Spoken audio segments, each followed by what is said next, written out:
Hey there, this is Osaka Jack. I just want to relay a little bit of what happened today at the AU shop when I tried to get my new iPhone.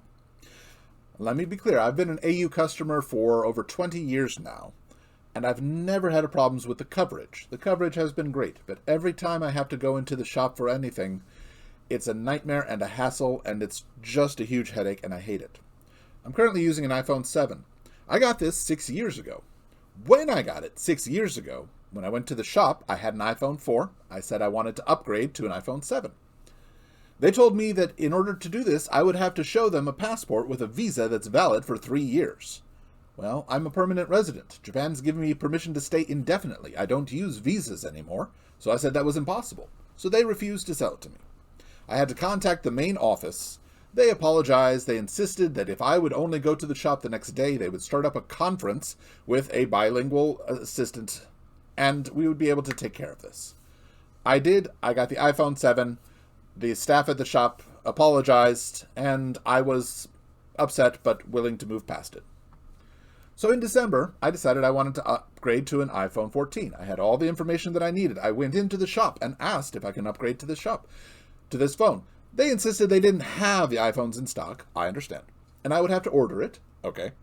But that they could not order it for me in the shop right there. I had to go to a website to do that. So they handed me a piece of paper with a QR code that I scanned to go to a website to sign up for it. A roundabout process, but at this point I'm still okay with it. I went on December 18th. This is the email that I received in confirmation. The email that I received told me, please be sure to check your spam folders and check your email. As soon as we get the phone, we will let you know.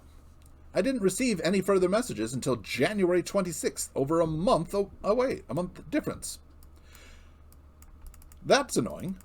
But in the message, it told me that they had received the phone on January 7th.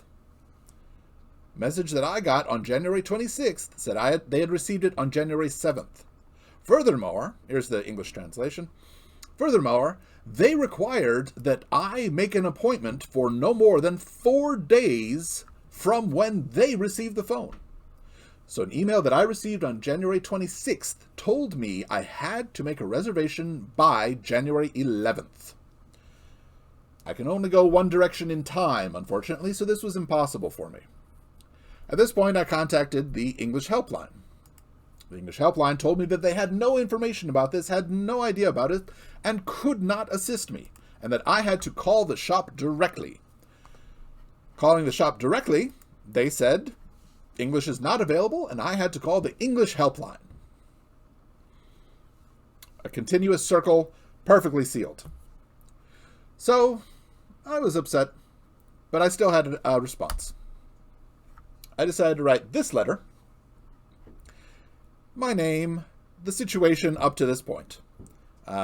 Obviously, I want to get a new phone. Otherwise, I would not have ordered it. Simultaneously, I recognize that I will need English assistance. In the past, AU has had English online live assistance available in the store.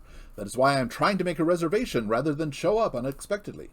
Since I cannot use the online reservation system to make a reservation, and since the English helpline cannot assist me, I'm forced to show up without an appointment. I will be coming to the Osaka Siam AU shop in person at 12 o'clock p.m. February 5th. I hope that my new phone and English online assistance will be available when I arrive. I'm extremely frustrated that AU has made this process so difficult that I have to print out a letter and physically hand it to staff at the shop. This would all have been solved quickly had I received an email on January 7th. My foreigner friends have advised me that SoftBank is far more welcoming to foreigners. If there are further problems on Sunday, I will consider my friend's advice. I will return on Sunday afternoon. I then translated them, and then actually went to the shop and handed it to them in person. Then I left. Today, I went to the shop. They were not ready for me. There was no appointment for me. They did have my phone. They did know who I was, but that's all they had.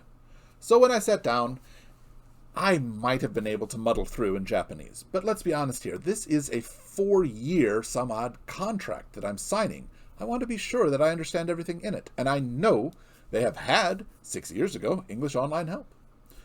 So, the salesman began speaking, and asking for my identification, my phone numbers, and I asked, where's the English online assistance? He had a deer in headlights look, had no idea what I was talking about. So I had to use my phone's translator and insist I requested English online assistance. This was provided to me 6 years ago. It's why I have this phone. So he had to call his branch manager.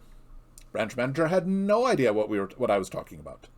They both had to call the main office. The main office let them know, nope, we don't have that. Or we had that in the past, but we don't have that now. I was prepared for this.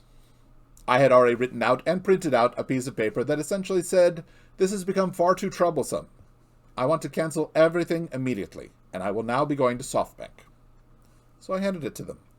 They were very shocked that I had that ready, but at the same time, insisted, cancel? Yep, completely cancel. Cancel everything. I don't want it.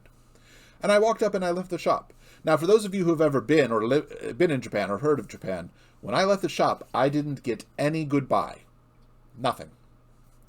They didn't greet me as a customer. They didn't apologize.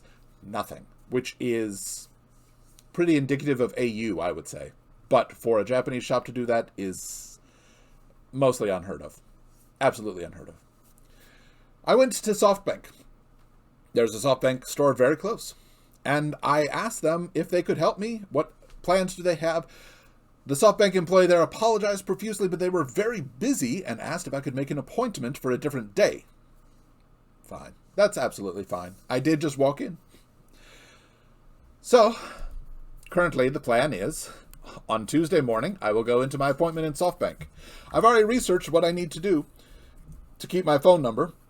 Should be pretty easy. So if you're considering getting a cell phone in Japan, I recommend do not go with AU. AU is nothing but a headache, and I cannot imagine this ever changing.